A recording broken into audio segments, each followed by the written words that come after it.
Hey guys, you're about to watch Conversations Behind the Walls. This is a new segment of the Blueprint podcast. And just to let you in on the process for how we do the Blueprint, I always have a conversation with my guests before we actually shoot the episode. And the reason I do that is so that I can find the gold in their story. I'm looking for the thing that really makes them come alive. I'm looking for really specific stories that I can go to, compelling moments that I know that I can use as fuel to make the episode even better. And so I believe in curating a podcast conversation that's intentional. And so on my episodes, we're not just like having a conversation, recording it. Like these are curated conversations. The guests know the questions are going to be asked before the episode. And so I use a conversation with them beforehand to kind of figure that out. And so there's no editing. It's just going to be like a raw Zoom call. As a matter of fact, for the one you're about to watch, for the first 5 minutes, I'm driving on the way back from the gym. So it's just a blank Zoom screen. And then at the 5 minute mark, you'll see both of us come on camera. And so, yeah, like this will be kind of a gem for the people who are rocking with the Blueprint podcast, our fans, our true fans who are really rocking with us.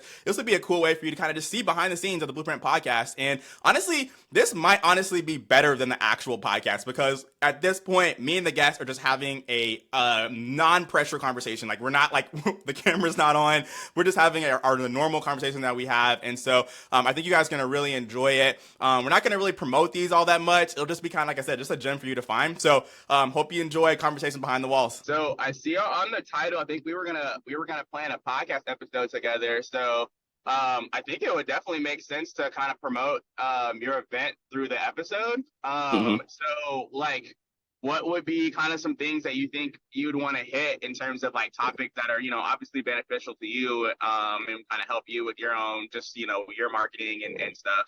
Yeah, I would say, number one, just talking about people having goals, the importance of goals and everything like that. And obviously I can take it into a spiritual sense, but even just in general, like why it is important for people to set goals and stuff like that. Covering, just kind of the role that fear plays in our lives and how that stops us really from going after the life that we want. Right. So that's definitely like, are there any like stories attached to those, like in terms of like even from your own personal life or from people you've worked with that we could use? I'm going to try to get as specific as we can into those. Oh yeah, no, absolutely. I mean, for me, I know probably one of the only regrets I have in my life is I didn't try out for a basketball team when I was younger out of just fear. Out of just pure fear. And it was an opportunity that really would have changed my entire basketball career for the better. But I only didn't do it just because of fear, because I was afraid. So I got stories for sure. For all this stuff. Okay. So like take me into that, because that's something I actually want to know more about when it comes to like what is motivating you in terms of, you have this story where you had this this basketball story, that's kind of probably a pivotal moment in your life and motivated you to do things in the future.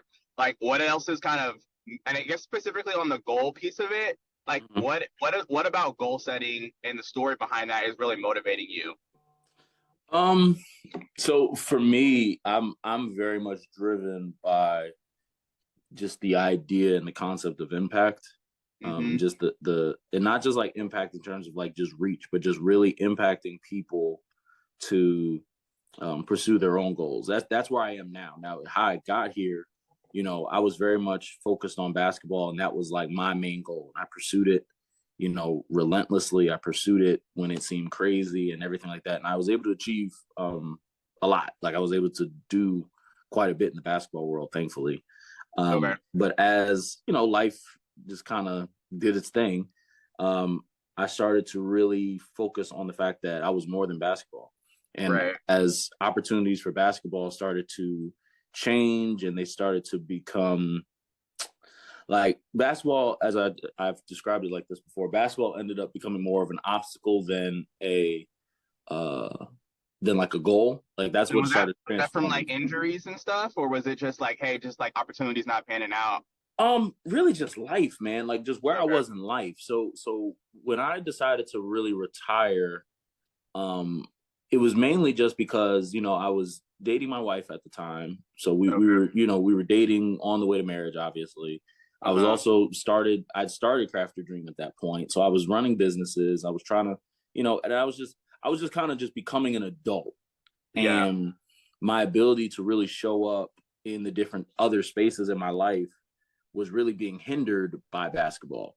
So where, you know, it was like this period of time where, you know, basically all my life up until maybe like 25 or so, I was able to pursue basketball, and basketball never got in the way of like all the other stuff.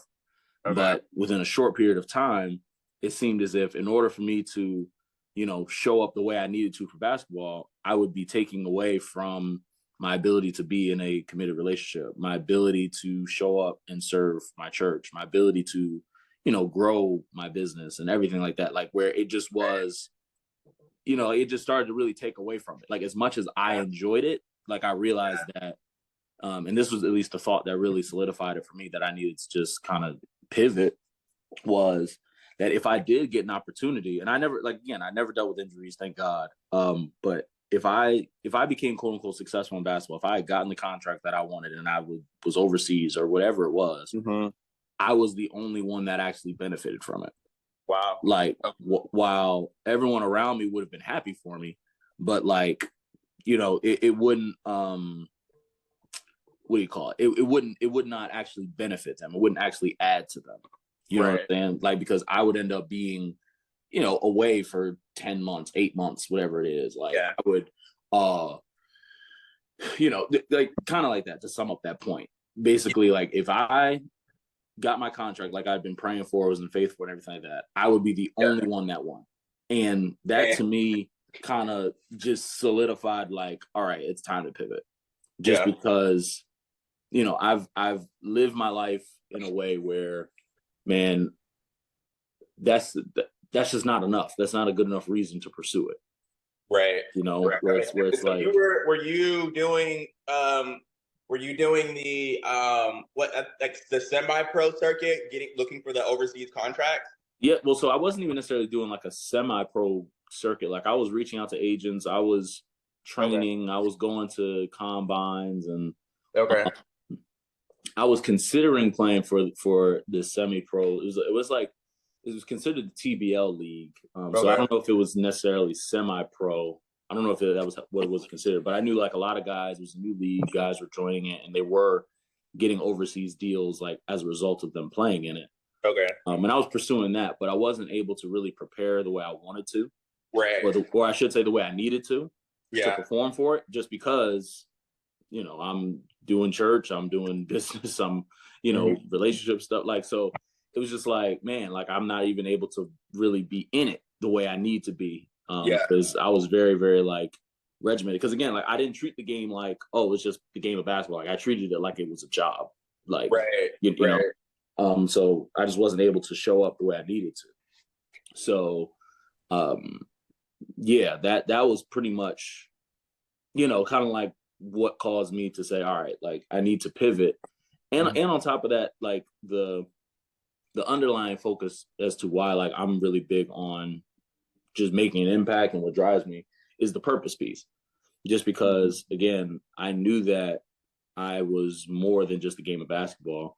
But there was a little bit of fear of like, all right, I don't even know what that looks like, just because I knew that I'm called to speak and be a pastor and all these things, but like I never really done it myself. So there was kind of like this, like, I don't know if it was hesitation, but I guess you just call it hesitation. I was just like, all right, I know I'm more than basketball, but like I really don't know what this looks like. And so once I really solidified, like, okay, I'm the only one that benefit from the basketball thing, I need to figure out just like the other stuff. And again, I had started Craft Retreat Parade, so I was already helping people with their goals and being productive and, you know, shifting their mindset and all that different type of stuff. So, and I genuinely enjoy it. Like that was another thing where I knew like, okay, like I'm at least headed in the right direction, because I genuinely like enjoyed it. Now, is it the same as basketball? Like, no, because honestly, like nothing can replace that.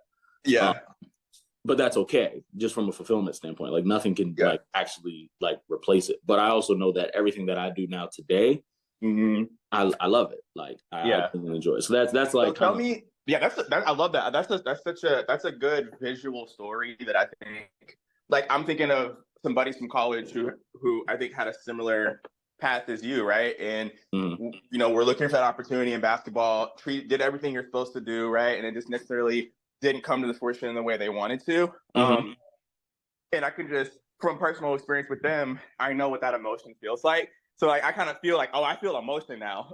Because I'm, oh man, I know exactly what you're going through, bro. Like, you know what I mean? And you obviously, your decision was a little bit more mature than I think some guys. I mean, my guys, they just like, it didn't pan out. And it finally got to the point where like, hey, bro, like, you're just not good enough. You know what I mean? Yours like, you gave it up. You gave it up before you even necessarily had a chance to even do, you know, even find out, right? So that was kind of interesting. So did you feel like, did you feel any sense of failure with that?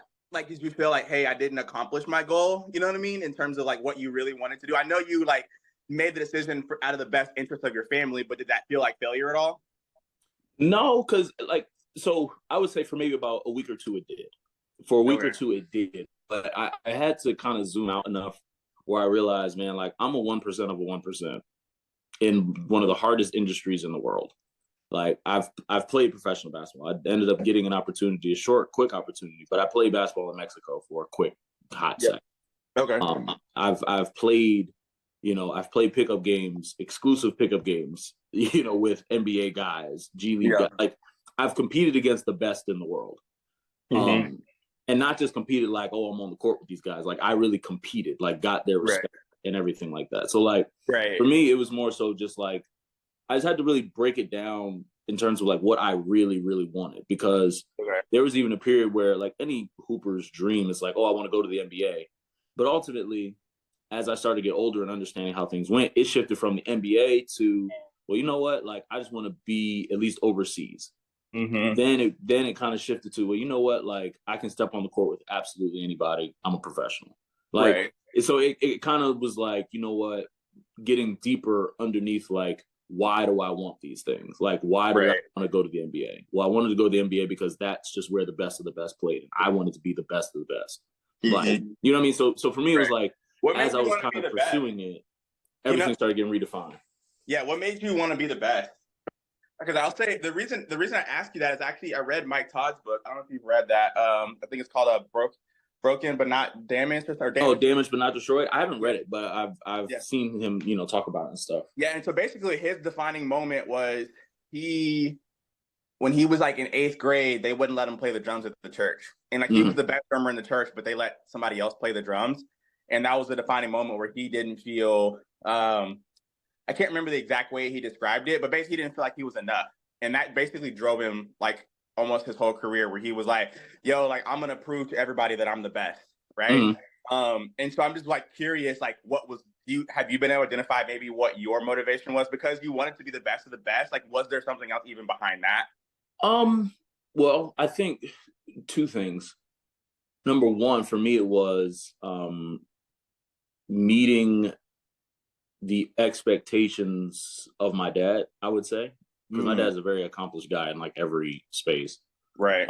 So kind of as his only son, meeting those expectations, like that definitely was a part that drove me, where it's like, okay, this is a lane that my dad hasn't touched, and like I can make my name in this. And I was able to, praise be to God. So, but also, and I actually, I need to think about where I really got this from. Like, I think it's very pointless to do anything and not try to be the best. Right. Like, I just think, like, and I'm certain there's Bible that backs this up. Like, I just think it's such a waste of time to accept any position, go into anything, and not try to be the best. Like I get, and to me, I make the distinction between like, oh, just doing your best versus like being the best. Like, I don't think there's anything wrong with that. Right. Now, obviously, like you could take that to its extreme where it's too far. Yeah. But like, I don't think there's anything wrong with simply saying like, hey, I want to be the best. Like, if I were to use you as an example, I don't think there's anything wrong if you were to say to me, you know, Trevon, I want to be the best real estate agent in the world. Yeah. Like, there's nothing wrong with you wanting to do that, because like you're not hurting nobody while you pursue that. You're not downing anybody else while you pursue that. Like, you could still respect everyone, but still say, hey, for me, like the standard I'm holding myself to is like, I want to be the best in the world. Like, you know what I mean? And I think so often people are afraid to just kind of have that desire just because of how it sounds to other people. Right. You see what I'm saying? Because like other Yeah. people will hear that and they're gonna say like, "Oh, that's impossible," or "Why do you think you can do that?" And it's like, it really doesn't matter why I think I could do it. That's just what I'm on. Like that's just what I want to do. Yeah, which that's so interesting. If you think about it, most of the world, we don't like people who are overly confident. Like you think about Deion Sanders, like so many people want him to fail, right? Or what was the kid, the track kid, Noah Lyles. Noah Lyles, yeah.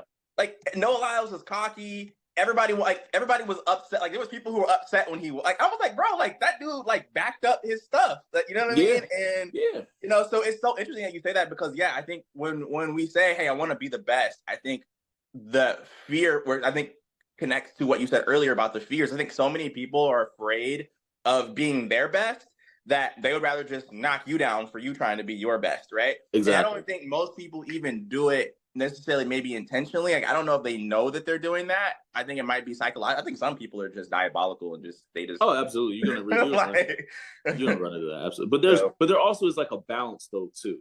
So there is a balance. So here's what I'll say, and I like those two examples between Deion and Noah Lyles. Noah Lyles is cocky. Now, granted, he did back his stuff up, but he's cocky, and you could tell just the way in which he's handled the success. Right. You look at Deion. Deion is humble, like he's not necessarily starting any trouble. Like you see what I'm saying? Like there's a difference. So like both of them have the attitude of I want to be the best, but it is also important to make sure that there always is a respect for the space. There always is a respect for your opponents. There a respect for your colleagues. You know what I'm saying? Like everything like that. Because again, you're dealing with you're just dealing with other people. You know what I mean? Because again, it's a really thin, fine line between being confident and being cocky. It's a very thin. Yeah. And again, I also just believe there's what's the point of living a life where no one wants to be around you just because of your attitude? Like that's just you know what I mean? Even so, I can want to be the best. I can want to build the biggest company. I can want to do the greatest stuff. But like, if no one actually sees me as friendly, like, what's the point? Yeah, you see. So so that's why, like, I think there's a healthy balance, and that's why to me, that's where emotional maturity comes into play, because again, I can pursue being the greatest entrepreneur in the world, but still have respect for an entrepreneur that is doing better than me, or have the same level of respect for an entrepreneur that is doing not as well as me. Right. So while still, you know what I mean? Like, it's an attitude behind it. Gotcha. Yeah, I totally get you on that. So let me ask you this, because, and I'll be vulnerable with you, kind of let you know a little bit more of my story. So I feel like I've had that same mentality. Like in terms, I feel like we're kind of the same person to a lot of degrees in terms of like that motivation. I was motivated to meet the expectations of my dad. My dad was like, college athlete. He got 5th in the Olympic trials. You know what I mean? He was like 2 or 3 throws away from going to the Olympics. Like he got an invitation to go to NFL. He decided not. I mean, it was just like, like would they invite you to training camp? But anyway, I was like, bro, you got an invitation to training camp, Dad. Like that's crazy, So like I always kind of wanted to be like, hey, I'm following my dad's footsteps, right? And like I didn't even get anywhere close, right? I played D3 football. He played D1. Like we're not even in the same category, right? But it was like that same motivation, right? And I feel like because of that, and I was kind of journaling about this morning. Like when I was in high school, bro, I was super popular, but I don't think that I was relatable. Like I think people kind of saw me aspirationally as, oh, Michael's like the best athlete, the best grades, the best family. And I think like it just created a distance. Cause I was like, why didn't I really have like really, really good friends at school? And I think people just like kind of saw me as kind of they're like, oh, you know what I mean? There was like a separation that happened. And I've noticed that even in my social media content where I realized like, like I put out really good content and I've been doing that for a long time. But like at times I'm like, well, why doesn't my community engage with me like I see some other people, so that they're just rocking with them, right?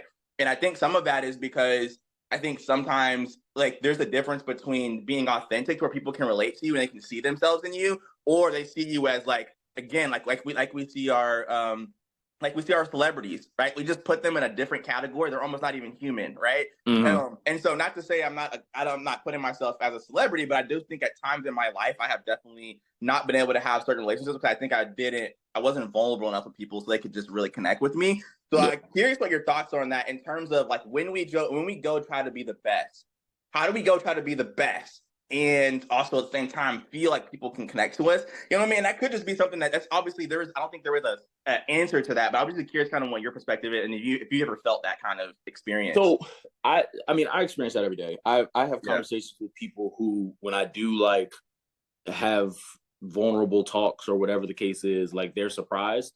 You know, I have people who have said, man, like you just seem like everything's perfect. Like nothing's ever wrong with you. Yeah.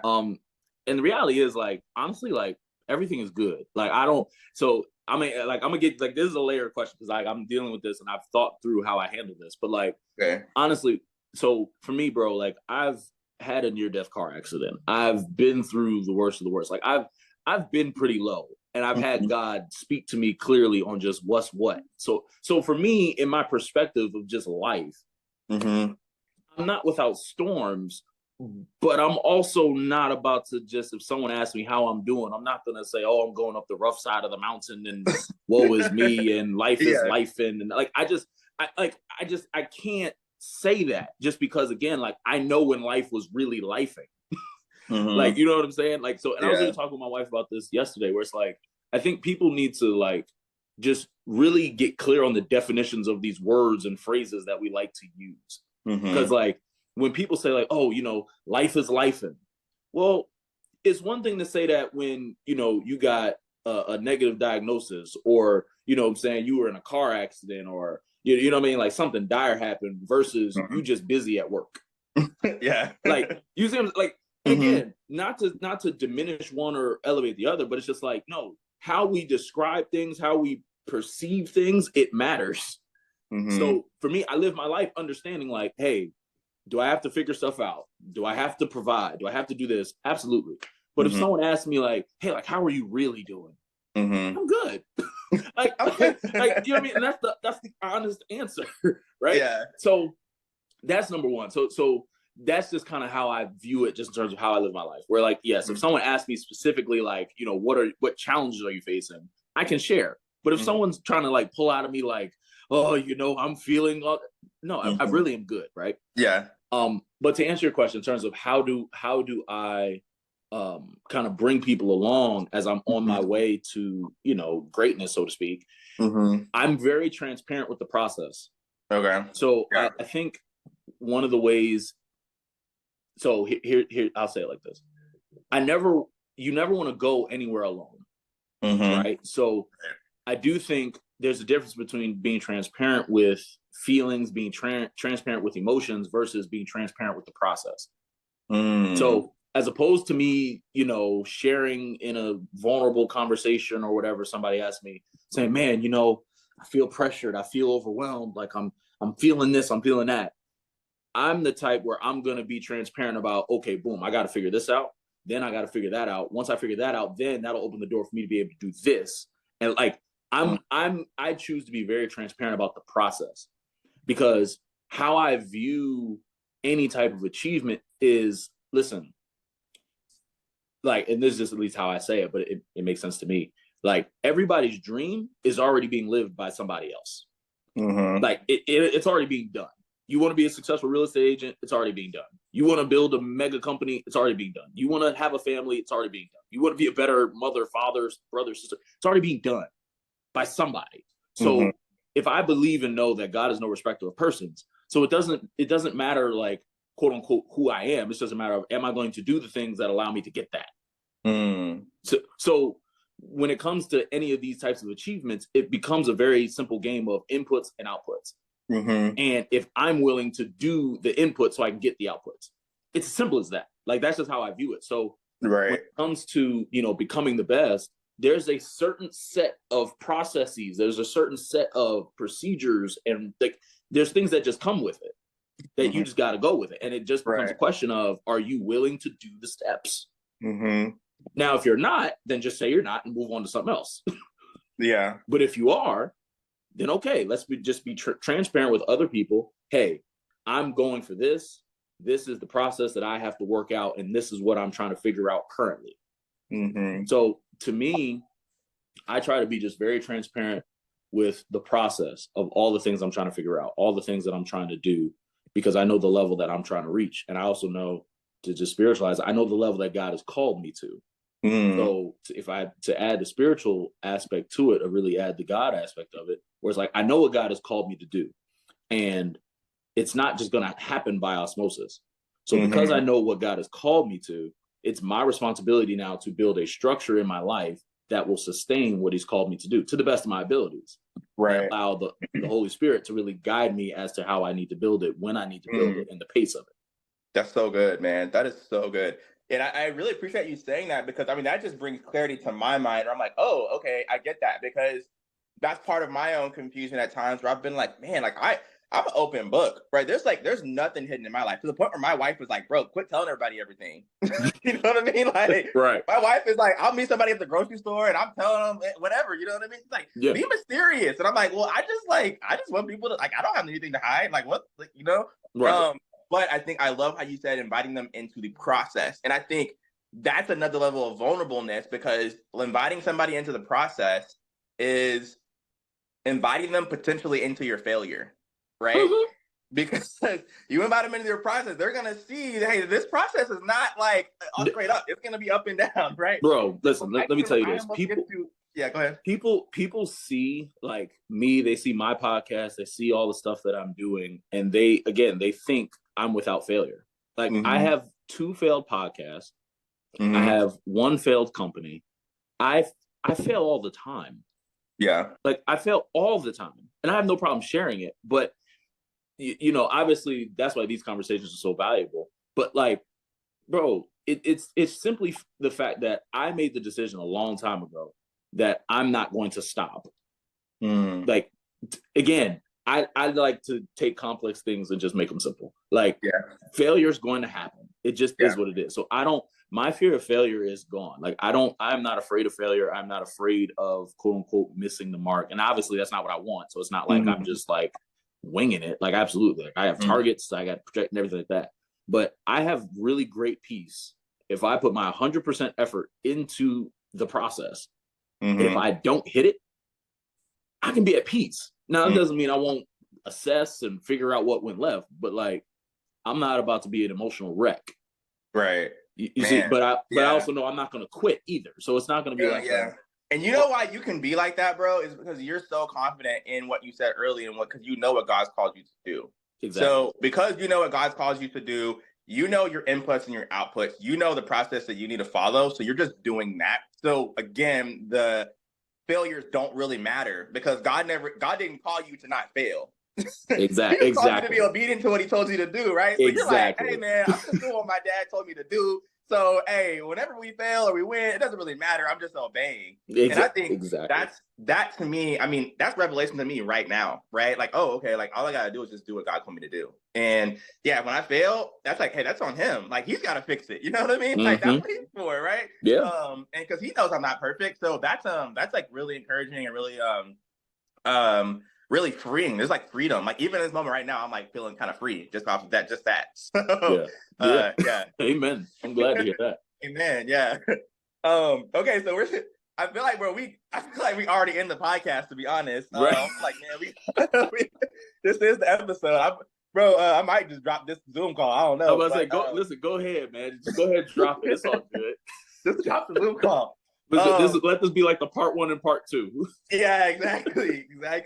Okay, so we talked, just to kind of recap, because I really feel like this was exactly what I was looking for. Because like, I feel like we talk about goals, we talk about being the best. Like, I feel like those are really lofty things. But okay, now we're drilling down into like, what does this actually look like for people? So I think we start off with your personal story about basketball, right? Talking about like so we can kind of like preface like, hey, you have this event coming up. You're really here to challenge leaders, you know, and then I'm going to ask you, like, hey, what's the motivation behind this, right? And so then we can kind of dive into your story. I'll kind of recap some of those things.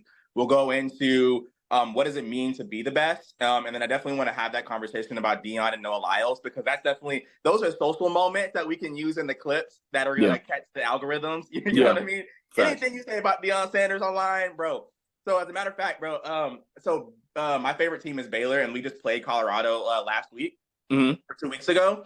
And when I tell you, even all of Baylor's content was doing better because of just playing Colorado. And all the people in the comments, about 70% of the people in the comments in the post-game videos and stuff were all Colorado fans hopping in there and just flexing. And I was like, damn, their social capital is massive. Anyway, so we definitely want to try to plug into that. So we'll talk about that, and then we'll kind of lean into the transparency conversation. And I'm going to share my story and just kind of what I told you about, like, hey, just feeling like I've portrayed myself as the person who has it all together. And similar to you, like, I haven't necessarily had any just like massive, just like my life was falling apart. You know what I mean? Like, the Lord has been faithful to me in that regard, and I've always had what I needed. But at the same time, like, you know what I mean? How do we go through that process? And so we'll kind of talk through that. And then we'll talk about just like your responsibility to do what God has called you to do, and kind of recap that. How do you think we land the plane, bring it back to kind of the overall goals of, like, you know, goal setting, and what was the other thing that you said? Goal setting, being the best. It was like when you were talking about the goal for the symposium. Goal setting. Yeah, it was goal setting. Yeah, I thought there was something else that you said. It was really just, and you were talking about in the context of the symposium. So, like, honestly, it is to just help people create a vision for their life, that, like, their dream is possible. Like, so it's honestly more of what I was talking about, where it's like everyone's dream is already being lived by somebody else.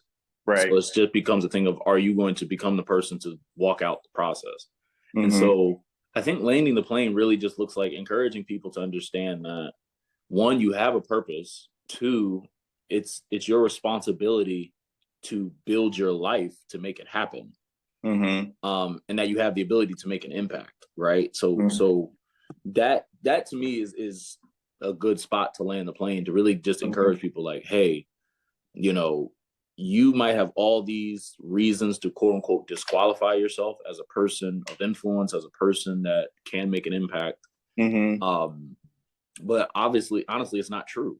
Right. It's not actual truth. It's feelings. Right. It's not really rooted in anything. Like, you know, because again, you might have made mistakes. You might have, you know what I mean, had life happen to you, whatever. That doesn't stop the fact that God's called you. It doesn't stop the fact that you're here breathing for a reason. So why spend your life focusing on trying to pay bills and live paycheck to paycheck and month to month, as opposed to, let me figure out how to maximize this thing. Right. That's so good. The thing that I think, the question that I think we can use to land there, is when you said someone's already living your dream, and then you talked about you have to just work the process. And I think that's honestly the hardest part. And I'll just say, like, you know, my goal is to be the best real estate agent in Houston, right? And I want to be the agent that solves people's problems. So I want to be the go-to agent. So I don't care what you need. You need an attorney, you need an interior designer, you need somebody to help you organize your life, you need a business coach. Like, I want to be the go-to, right? Because I have a ton of relationships, I have a massive network. And essentially my goal is to just, like, over the next, like, 20, 30 years is to just, like, organize that into, like, a actual resource, and to have like, I'm just like, whatever you need, just text Michael and I got somebody for you, right? Yeah. And when somebody needs real estate, I'll be the one to help them. If not, I'll be the refer them out, right? And so with that, it's like, okay, well, what steps do I have to do to go through that? And I think that's where a lot of people get stuck. And I'll tell you this, bro, I went and door knocked the other day, and I felt so insecure doing it. And I was walking around, and, like, you know how people have the cameras where it's like, you're being recorded. Like, have you seen those? Bro, those things were freaking me out. I was getting so stressed out because I was like, people think I'm another sales guy that's just coming to their door, and I kind of am. And, like, how do I show up confidently? I just didn't feel confident, right? But then the next day I was calling people on the phone, and I had a script that I was just going through, and I felt way more confident. It's like when you have a plan, you just feel more confident, right? Yeah. So I think a lot of times people don't have a plan. So what I think I would like to do is, like, let's get, like, granular and maybe not granular, maybe we can just invite that can be the next step, is like, hey, maybe the call to action is, hey, let us know what you're trying to do so that we can maybe give you those steps. And that could be maybe you could use that data for the symposium, right? If, we're able to get some good responses to know, like, hey, what are people trying to do so that we can then help them with those inputs and outputs. So, hey, you want to be the next best life coach in your area? Okay, let me give you the inputs and outputs that you need to do to be a good life coach. Because like you said, there's already the best life coach out there. So it's already technically out there. You just got to copy what they're doing or find out what they're doing so you can do it for yourself or find your own process. And I think that's where a lot of people are getting confused at, right? Because there's so many different ways to do it. So we clarify, hey, here's how to be the best life coach out there based off business processes. But here's also how to be the best life coach by like submitting your life to the Lord so that no matter what happens, you're always going to be growing and you're always going to be going to that next step. Which I think is your superpower. I think your superpower is bringing it back to the Lord and really tying that in. That's what kind of what I'm feeling. Like, I'm feeling motivated from this call, you sharing your heart and sharing your wisdom. Like, I know what to do with what I heard from you because I kind of know the business processes, but I was missing like, okay, hey, what's the action that the Lord is activating with it, right? So when you combine those things, people who are actually working hard, they know what to do with it, right? Now, people who are being lazy and just want you to give them the answers, they're not going to know what to do with it. They're just taking notes and trying to get free information. Right? So that's the difference between the people who go to conferences and actually go and implement it and, do crazy stuff with it, and the people who go and say, oh, I didn't get anything out of it. That wasn't worth the time. I'm like, well, you probably aren't working the process. So I don't know. I know that was a long answer to where I think we can land the plane, but I think that I was kind of processing that out loud with you. Does that kind of sound like that would be a good way to kind of just like land the plane? I agree. Yeah. Okay. I think that would be good because I think, and I like your example where you said on the phone, you have a script in front of you, right? Mm-hmm. You're more confident on those calls. But honestly, it's the same thing even with your door knocking. Mm-hmm. You create a strategy plan. The difference is you just have to memorize that plan, that script. Mm-hmm. And honestly, depending on, just what your phone call script is, it could be the exact same thing. Mm-hmm. So like one of the things I used to do that exact same thing when I worked in corporate for a hot 3 months. But I decided, and I hated that. There's a whole story with that, but right. I was there, and that's where I decided to work on my sales skills.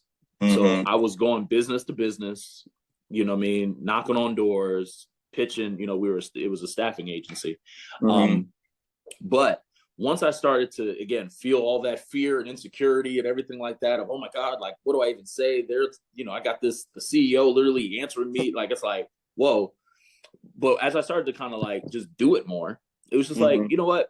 Okay. I'm starting to see like patterns. I'm starting to recognize patterns in this. And once I know kind of what to expect, then I can figure out how to tailor it. So like how you said, people, they're Ring cameras, right? Mm-hmm. They're already expecting you to, quote unquote, be a salesman. And the reality is you don't need to view yourself as a salesman. You need to view yourself as their solution. Right. And the only thing that you have to make sure of really with selling with integrity is making sure that they have the problem that you actually solve. Right. So it just boils down to making sure you're asking the right questions. Mm-hmm. So, and this is probably more like sales training, but like what I've learned with sales, it's more about the questions you ask more than the information you give. Mm. So if I ask you, if I'm trying to sell you a house, if I'm trying to sell you water, whatever it is, if I ask you the right questions where you are actually telling me your actual pain points, like your experiences and everything like that, now when it comes to me knowing my product, whatever it is, whether that's a real estate, whether that's a phone, whether it's wherever, like, because that's another thing I think a lot of business owners, like, y'all don't really know y'all products. Yeah. But like, when you really know your products and you know what your products solve, now as I hear and I'm listening to the problem, now it becomes a thing of, okay, this person really needs this. Like, I cannot tell you. So like I have a production company and I basically work with agents like yourself, giving them basically like personal branding videos. And I have a highest package of $5,000 where it comes with like the whole kit and caboodle content for like 6 months, right? Mm-hmm. But I cannot tell you how many times where I have not even recommended that package to people because I've really listened to, okay, they really just need like one good video. So I'm going to refer to them or recommend the lowest tier because that's what they actually need. Mm-hmm. Right. And so my conversion rate is going to be much higher just because I'm actually, number one, I'm starting off with just questions. I'm asking, hey, what's the problem? What have you done to solve this? How much money do you think you're losing as a result of this problem? How much pain is this causing you? Really, that's what you're experiencing. What would be a good solution for you? What would be the perfect scenario for you? And I'm pulling out all this information. Now, when it comes time where I have enough information where I actually understand what's going on, now because I know what's in my toolbox, I can say, hey, let me show you this based on everything that you said. And I basically repeat everything that they said because I'm going to take notes and everything like that, being prepared. Right. Now I can say, hey, based on everything you said, I think that this would be the best option for you because A, B, C, D, E solves all your problems. Wow, man, that's so good. Yeah, asking the question. And that's what I was feeling when I was calling. I was feeling like, ooh, I really need to be adding value. Like, I can't call people and be like, hey, here's what I have for you. Here's what I want you to do for me, right? Like, if I'm calling an agent saying, hey, do you have a buyer for my listing? If they don't have a buyer for my listing, the conversation is about me instantly, right? And there was one instance where I accidentally called the same lady twice because she had sold 2 houses in the area, and so I was just calling phone numbers, right? I wasn't really looking at the names. So she had sold 2 houses, so her name was on there twice, right? So the second time I called her, like, she was super irritated that I called her again, right? And I was like, ooh, like, obviously I felt bad. I was like, hey, like, I didn't want to annoy anybody. And it's already a hard part. Anybody who does cold calling, it's like, it's a complete drag. It sucks, right? Especially when you're first starting it. And I was like, ooh, I didn't have anything. That first conversation with her, like, I didn't leave her feeling like I added value, because then she wouldn't have been annoyed if I called her again. Like, if I would have crushed it the first call and added some value to her, if I would have actually called her again, she would have been like, it would have been more lighthearted. She wouldn't have been like, oh my God, you just called me, right? So she's like, I was like, oh, like, I learned in that moment, like, oh, I didn't add any value to her, right? So I thought I was adding value. I was like, hey, do you have any buyers? What, like, the question should be like, finding out what they're looking for first, right? So this is letting like, when we release this is letting people into the process. Like, when I call somebody to try to get a buyer for your listing, like, we need to understand who we're calling and what they need, right? And so, like, that can be my question first, is like, hey, what do you need? And then if what they need aligns with what I need, then I tell them what I have for them, right? Otherwise, hey, if I'm calling you, I have nothing to value to add to you. Why am I calling you? Like, that's a waste of my time and your time. Right? Yeah. So it's like, even another question you could ask continuing with the buyer, right? Just asking, hey, who would be a perfect buyer for you? Like, hey, who would be a perfect seller for you? Like, hey, what's the perfect, like, because again, you just have to, like, think about re-engineering all the questions. Like, if you think about all the questions, all the information you want to know, it's like, okay, how do I re-engineer, how do I reverse engineer these questions so, like, they're giving me something, not where I'm just, like, quote unquote having my way, right? And it just takes intentionality to just sit down and think. Like, you know what I mean? Like, one of the quotes I have is just that thinking is the one thing people forget to do. Like, you know what I mean? It's just taking time, just sit down at your desk and just think. Which that's hard, bro. Like, and I would be honest, that's something you could teach in your symposium, bro, is like how to think. Like, and that's a crazy thing to say to humans in 2024, but like, our society is not training us how to think. And like, honestly, I learned that. I was homeschooled until 8th grade, and I got dumber as soon as I got into public school, instantly. Like, because I no longer really had to use my brain at all. Like, I just like shot through, like, I didn't really study for anything. I didn't really need to. I was like, I know how to think. So even the skill set that I learned from being homeschooled till 8th grade, my mom was not the best teacher. She did her best. Like, I'm trash at math. I'm trash at grammar. And like, love you, mom. But like, you know what I mean? But like, what I had to do was I had to learn how to think, because I wasn't really given it on a platter, right? And so I start, like, now we have a society where you don't have to think. You don't have to have your own opinion. You get on TikTok and you get on YouTube and somebody else tells you what your opinion is on who you should vote for. Like, so many people do not have an original thought about who they should vote for in the election coming up. They're just going to regurgitate what somebody else told them. Absolutely. So we don't have a society, So in the Bible, it talks about how we have to take captive every thought. So I think it's in like Philippians 2 or something like that. But it's basically that idea. Like, I make sure, as a practice of just like how I think, it's like, okay, what's the source? What's the original place that this thought, this idea came from? You know what I mean? Because again, to your point, and you see it in the election, you see it in business, you see it in a lot of places where people will have an idea or a thought, and it'll really be from somebody else telling them what to think, but they've pawned it off as if like, oh yeah, this is my original thought. It's like, no, you just it's saw our narcissism. Like we want to make it about us. So I think number one, it's like I have to actually be aware of what I'm even thinking. So this is where you're thinking about self-talk. This is where you're thinking about just the information that you are consuming. And just, again, taking a second and asking yourself, what do I think of this? And also putting filters on the information that you get. Like, personally, listen, people see me post a lot on social media. I'm not on social media as much as people like it might seem. I'm not. Like, and also, depending on the information I'm getting, there's certain information that I will never take seriously from social media. Like again, I view it more as like I'll gain awareness, but I'm not like taking it as like truth or anything like that just because I saw it on a TikTok reel or an Instagram reel. Like, I'm not about to like base the way in which I lead my family and my life just because I saw a 15-second clip on social media. Like, you know what I mean? Now, granted, I can become aware, because I do think, and that's where I think the tool of social media is valuable, where it's like, okay, I can become aware of what's being said about whatever the topic is or what is happening in the world, whatever. I can be aware. But I also, if it really matters to me, I'm going to take the time myself to go do some research myself. And again, just come up with my own opinion on the matter. Right. You know, and it's a lot, some of that also just, so my degree is in sociology. So I studied, you know, society of people, media, how things are presented, when they're presented, you know, biases, all that different type of stuff. I studied it. So like, because I'm aware of it, and also I'm aware of just kind of how algorithms work there. And also just, you look at the way culture is going today, like your algorithm is going to show you things that you're going to engage with. So if I had to use this might be a morbid example, but it works for what we're talking about. Okay. If a person likes cats, right? All the cat people watching, just brace yourself. I'm a cat person. You're a cat person, so this will resonate with you.